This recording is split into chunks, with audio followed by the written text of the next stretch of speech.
Court మాట్లాడింది నిన్న, వీధి కుక్కల దాడుల్లో పిల్లలు చనిపోతున్నారు, ఇది తీవ్రంగా పరిగణించాల్సిన అంశం, గణాంకాలు కాదు చర్యలు కావాలి, నియంత్రణకు వారంలోగా కమిటీ ఏర్పాటు కావాలి, హైకోర్టు ఆదేశాలు. అంటే హైకోర్టు స్పందించేదాకా మీకు చీమగుట్టినట్టు కూడా లేదనమాట.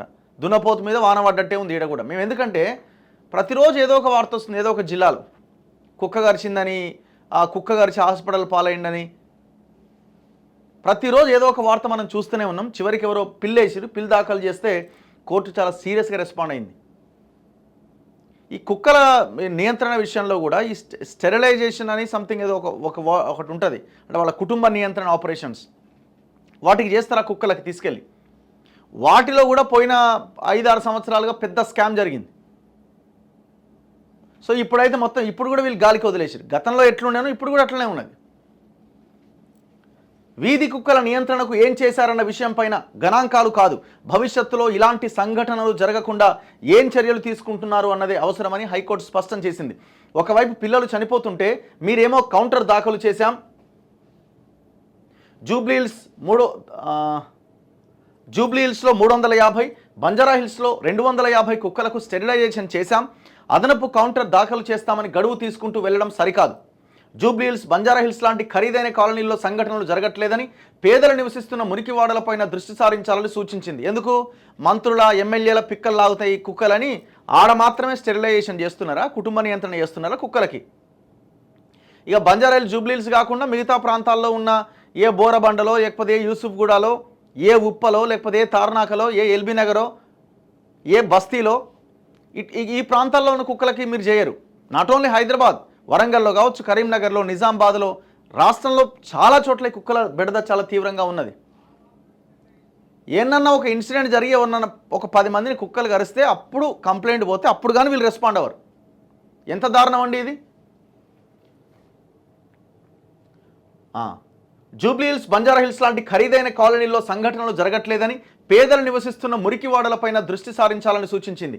ఈ వ్యవహారాన్ని ఒక కేసుగా చూడకుండా మానవీయ కోణంలో సమస్య పరిష్కారానికి చర్యలు చేపట్టాలని పేర్కొన్నది. నిపుణులతో కమిటీని వారంలోగా ఏర్పాటు చేయాలని ఆదేశిస్తూ విచారణను 18వ తేదీకి వాయిదా వేసింది. వీధి కుక్కల నియంత్రణకు చర్యలు చేపట్టట్లేదని, వాటికి వ్యాక్సినేషన్ చేయట్లేదని, ఆహారం లేక అవి మనుషులపైన దాడి చేస్తున్నాయంటూ హైదరాబాద్ వనస్థలిపురానికి చెందిన విక్రమాదిత్య ప్రజా ప్రయోజన వ్యాజ్యాన్ని దాఖలు చేశారు. గత ఏడాది ఫిబ్రవరి 19వ తేదీన హైదరాబాద్ బాగంబర్పేటలో పాఠశాల విద్యార్థిపైన కుక్కలు దాడి చేయగా చనిపోయిన సంఘటనపైన పత్రికల్లో వచ్చిన కథనాన్ని సుమోటోగా ప్రజా ప్రయోజన వ్యాజ్యంగా హైకోర్టు పరిగణలోకి తీసుకుంది.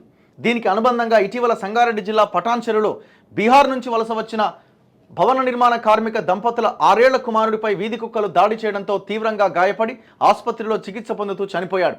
ఈ పిటిషన్లపైన ప్రధాన న్యాయమూర్తి Justice Alok Aradhe, Justice J Anil కుమార్లతో కూడిన ధర్మాసనం బుధవారం విచారణ చేపట్టింది. తరచుగా ఈ సంఘటనలు ఎక్కడ జరుగుతున్నాయన్న దాన్ని పరిశీలించి నివారణ చర్యలు చేపట్టాల్సిన అవసరం ఉందని తెలిపింది.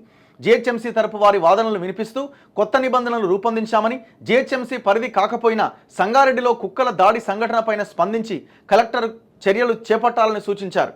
దీనిపైన ధర్మాసనం స్పందిస్తూ నిబంధనలు ఎప్పుడూ ఉంటాయి, పిల్లలు చనిపోతున్నారన్న విషయాన్ని పరిగణలోకి తీసుకోవాలి, ఉదాసీనతను సహించబోమని, నిర్లక్ష్యంగా వ్యవహరిస్తున్న ఏ ఒక్కరిని వదిలిపెట్టబోమని హెచ్చరించింది. ఇది తీవ్రంగా పరిగణించాల్సిన అంశం, చర్యలు తీసుకోని పక్షంలో ఆదేశాలు జారీ చేయాల్సి ఉంటుంది. కమిటీ ఏర్పాటు చేయడంతో పాటు కార్యాచరణ ప్రణాళికను కూడా చెప్పాలని జీహెచ్ఎంసీ తదితరులను ఆదేశిస్తూ విచారణ వాయిదా వేసింది.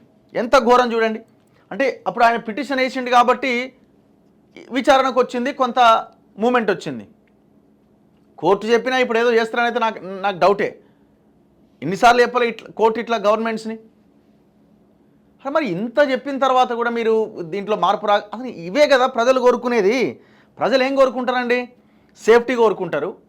వాళ్ళ జీవితం వాళ్ళ మీ దగ్గర నుంచి ఏవో అద్భుతాలు వాళ్ళు ఎక్కడ ఊహించరు. ప్రభుత్వం నుంచి ప్రజలు బేసిక్గా కోరుకునేది ఏంటంటే వాళ్ళ సేఫ్టీ కోరుకుంటారు, వాళ్ళ పిల్లల సేఫ్టీ కోరుకుంటారు.